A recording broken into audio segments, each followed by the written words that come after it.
I'm going to be going into a rehab shortly, and then I won't be coming back. This is the voice of ex-soldier Max.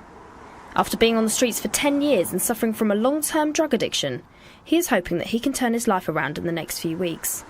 Nottingham City Council has partnered with Framework and Emmanuel House with plans to open a new rough sleeping hub aiming to help people like Max. The hub will stay open 24 hours a day, where staff will provide support and shelter for up to 8 people a night.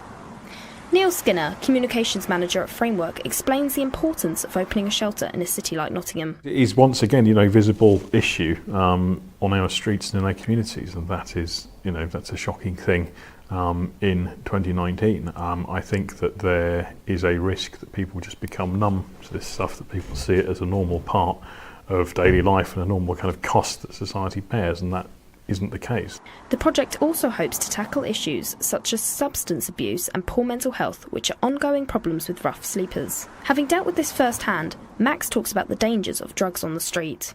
Mamba or Spice, whatever people want to call it, it's done more damage in 5 years than other Class A's have done in 30 years.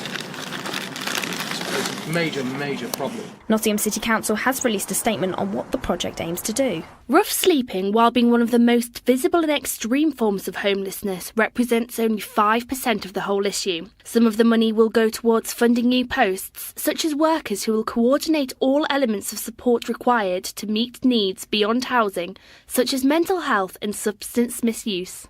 Framework, certainly in Nottingham, we are very lucky actually to have to be plugged into quite a wide network of different community groups that are all doing fantastic work, everyone kind of pulling in the same direction, and that is helping people who are sleeping rough, not just in the short term, but in the long term. Statistics show that in December, an average of 41 people were sleeping rough every night, 7 people more than November. Nottingham City Council, Framework and Emmanuel House hope that working together will help buck this trend and reduce the number of people sleeping on our streets.